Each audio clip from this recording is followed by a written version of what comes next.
पार्थिव पूजा की महिमा।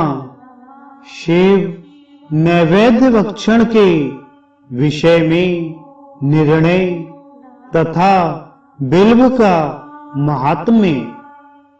तदनंतर ऋषियों के पूछने पर किस कामना की पूर्ति के लिए कितने पार्थिव लिंगों की पूजा करनी चाहिए, इस विषय का वर्णन करके सूत जी बोले, महर्षियों, पार्थिव लिंगों की पूजा कोटि कोटि यज्ञों का फल देने वाली है। कलयुग में लोगों के लिए शिवलिंग पूजन जैसा श्रेष्ठ दिखाई देता है, वैसा दूसरा कोई साधन नहीं है। यह समस्त शास्त्रों का निश्चित सिद्धांत है। शिवलिंग भोग और मोक्ष देने वाला है। लिंग 3 प्रकार के कहे गए हैं, उत्तम, मध्यम और अधम। जो 4 अंगुल ऊंचा और देखने में सुंदर हो तथा वेदों से युक्त हो, उस शिवलिंग को शास्त्रज्ञ महर्षियों ने उत्तम कहा है। उससे आधा मध्यम और उससे आधा अधम माना गया है। इस तरह 3 प्रकार के शिवलिंग कहे गए हैं, जो उत्तरोत्तर श्रेष्ठ हैं। ब्राह्मण, क्षत्रिय, वैश्य, शूद्र अथवा विलोम संकर कोई भी क्यों ना हो, वह अपने अधिकार के अनुसार वैदिक अथवा तांत्रिक मंत्र से सदा आदर पूर्वक शिवलिंग की पूजा करे। ब्राह्मणों, महर्षियों, अधिक कहने से क्या लाभ। शिवलिंग का पूजन करने में स्त्रियों का तथा अन्य सब लोगों का भी अधिकार है। द्विजों के लिए वैदिक पद्धति से ही शिवलिंग की पूजा करना श्रेष्ठ है, परंतु अन्य लोगों के लिए वैदिक मार्ग से पूजा करने की सम्मति नहीं है। वेदज्ञ द्विजों को वैदिक मार्ग से ही पूजन करना चाहिए, अन्य मार्ग से नहीं।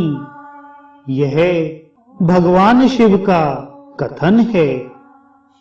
दधीच और गौतम आदि के शाप से जिनका चित्त दग्ध हो गया है, उन द्विजों की वैदिक कर्म में श्रद्धा नहीं होती।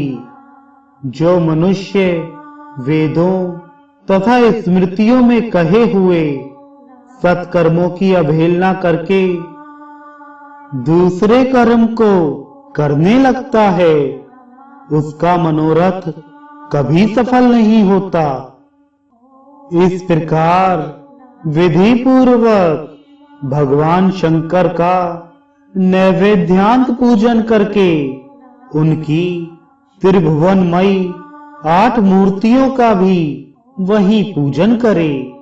पृथ्वी, जल, अग्नि, वायु, आकाश, सूर्य, चंद्रमा तथा यजमान, ये भगवान शंकर की 8 मूर्तियां कही गई हैं। इन मूर्तियों के साथ साथ शर्व, भव, रुद्र, उग्र, भीम, ईश्वर, महादेव तथा पशुपति, इन नामों की भी अर्चना करें। तदनंतर चंदन, अक्षत और बिल्व पत्र लेकर वहां ईशान आदि के क्रम से भगवान शिव के परिवार का उत्तम भक्ति भाव से पूजन करें।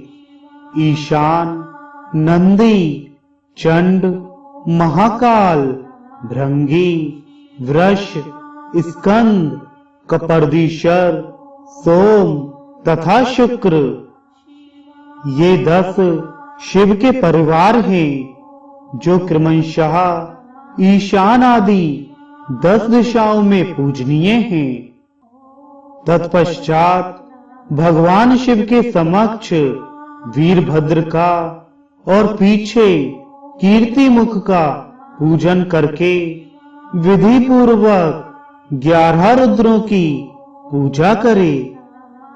इसके बाद पंचाक्षर मंत्र का जप करके शतरुद्रीय स्तोत्र का, नाना प्रकार की स्तुतियों का तथा शिव पंचांग का पाठ करे।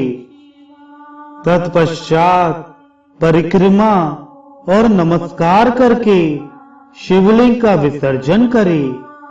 इस प्रकार मैंने शिव पूजन की संपूर्ण विधि का आदर पूर्वक वर्णन किया। रात्रि में देव कार्य को सदा उत्तराभिमुख होकर ही करना चाहिए। इसी प्रकार शिव पूजन भी पवित्र भाव से सदा उत्तराभिमुख होकर ही करना उचित है। जहां शिवलिंग स्थापित हो उससे पूर्व दिशा का आश्रय लेकर ना ही बैठना या खड़ा होना चाहिए, क्योंकि वह दिशा भगवान शिव के आगे या सामने पड़ती है।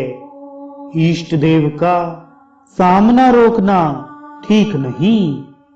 शिवलिंग से उत्तर दिशा में भी ना बैठें, क्योंकि उधर भगवान शंकर का वामांग है, जिसमें शक्ति स्वरूपा देवी उमा विराजमान है। पूजक को शिवलिंग से पश्चिम दिशा में भी नहीं बैठना चाहिए, क्योंकि वह आराध्य देव का पृष्ठभाग है और पीछे की ओर से पूजा करना उचित नहीं है। अतः अवशिष्ट दक्षिण दिशा ही ग्राह्य है, उसी का आश्रय लेना चाहिए। तात्पर्य यह है कि शिवलिंग से दक्षिण दिशा में उत्तराभिमुख होकर बैठें और पूजा करें। विद्वान पुरुष को चाहिए कि वह भस्म का त्रिपुंड लगाकर, रुद्राक्ष की माला लेकर तथा बिल्व पत्र का संग्रह करके ही भगवान शंकर की पूजा करे, इनके बिना नहीं। मुनिवरों शिव पूजन आरंभ करते समय यदि भस्म ना मिले तो मिट्टी से भी ललाट में त्रिपुंड अवश्य कर लेना चाहिए। ऋषि बोले, मुनि, हमने पहले से यह बात सुन रखी है कि भगवान शिव का नैवेद्य नहीं ग्रहण करना चाहिए। इस विषय में शास्त्र का निर्णय क्या है, यह बताइए।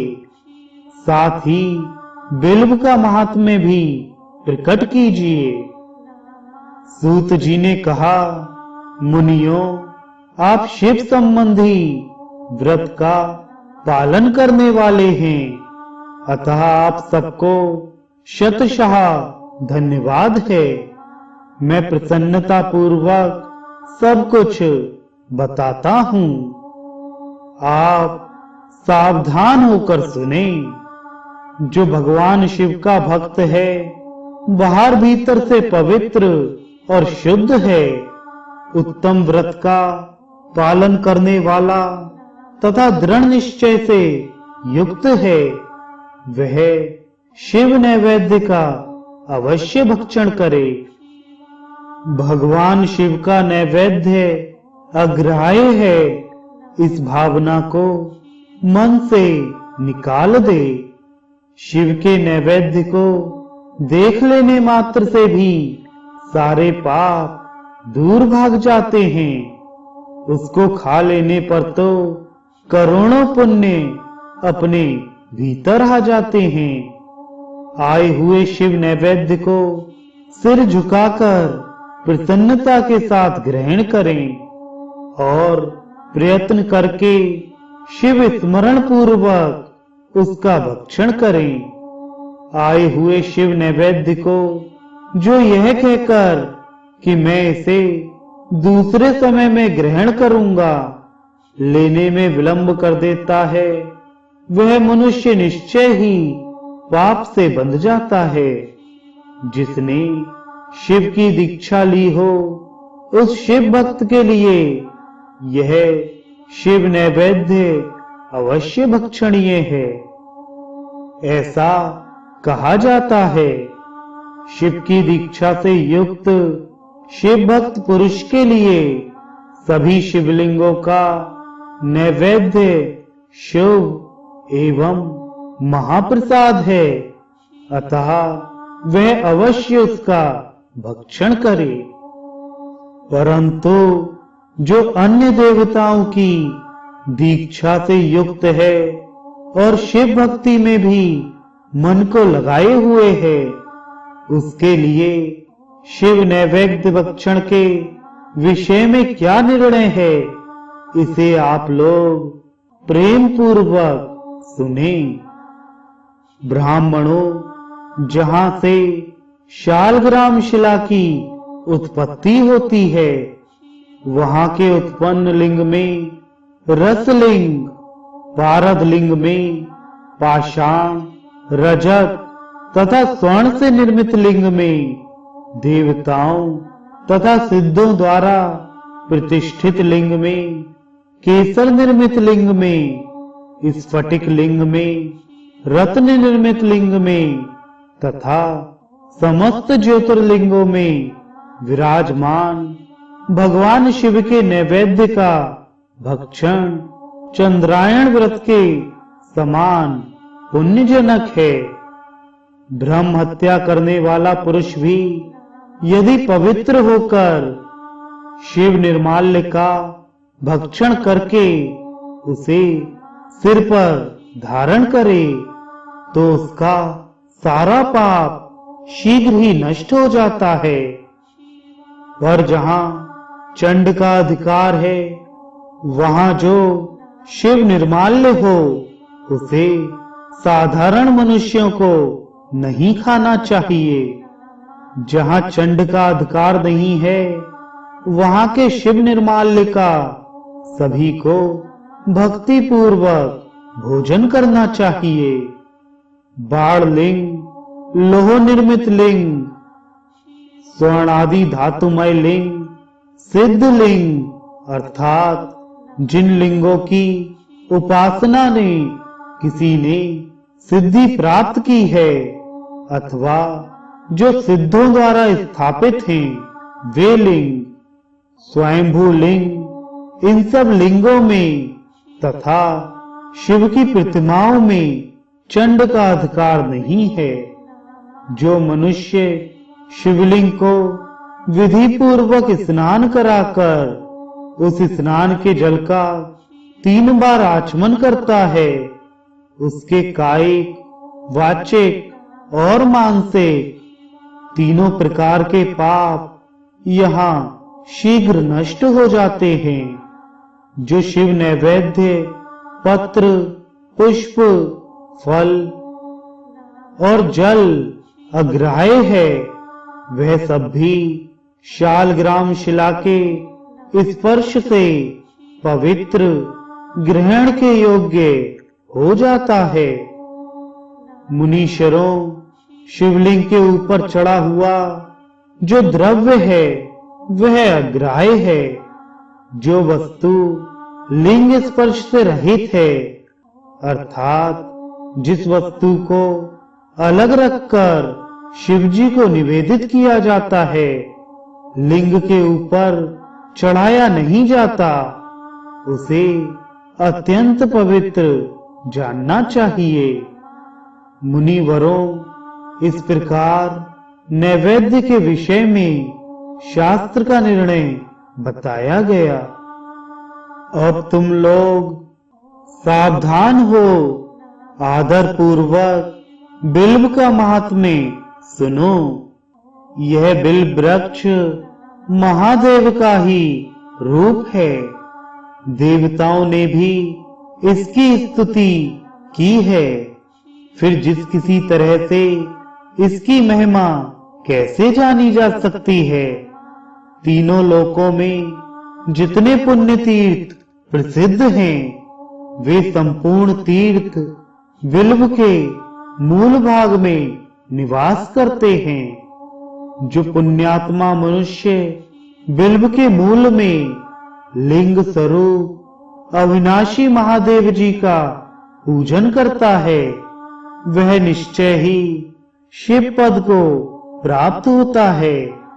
जो बिल्व की जड़ के पास जल से अपने मस्तक को सींचता है, वह संपूर्ण तीर्थों में स्नान का फल पा लेता है और वही इस भूतल पर पावन माना जाता है।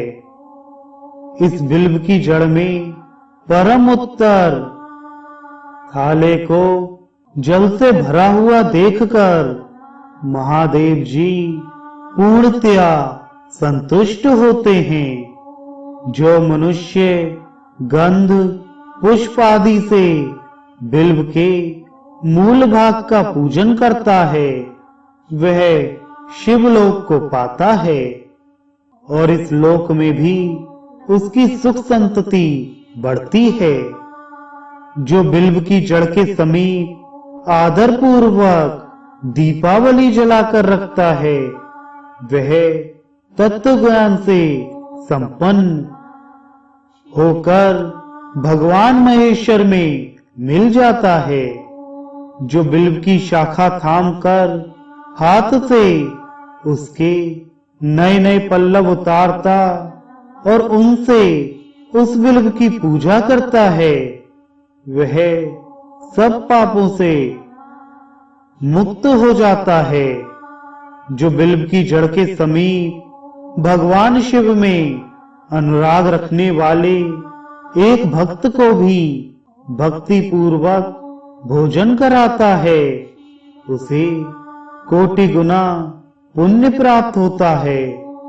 जो बिल्व की जड़ के पास शिव भक्त को खीर और घृत से युक्त अन्न देता है, वह कभी दरिद्र नहीं होता। ब्राह्मणों, इस प्रकार मैंने सांगोपांग शिवलिंग पूजन का वर्णन किया। यह प्रवृत्ति मार्गी तथा निवृत्ति मार्गी पूजकों के भेद से दो प्रकार का होता है। प्रवृत्ति मार्गी लोगों के लिए पीठ पूजा इस भूतल पर संपूर्ण अभीष्ट वस्तुओं को देने वाली होती है। प्रवृत्त पुरुष सुपात्र गुरु आदि के द्वारा ही सारी पूजा संपन्न करे और अभिषेक के अंत में अघैनी के चावल से बना हुआ नैवेद्य निवेदन करे। पूजा के अंत में शिवलिंग को शुद्ध संपुट में विराजमान करके घर के भीतर कहीं अलग रखते। निवृत्ति मार्गी उपासकों के लिए हाथ पर ही शिव पूजन का विधान है। उन्हें भिक्षा आदि से प्राप्त हुए अपने भोजन को ही नैवेद्य रूप में निवेदित करना चाहिए। निवृत्त पुरुषों के लिए सूक्ष्म लिंग ही श्रेष्ठ बताया जाता है। वे विभूति से पूजन करें और विभूति को ही नैवेद्य रूप से निवेदित भी करें। पूजा करके उस लिंग को सदा अपने मस्तक पर धारण करें।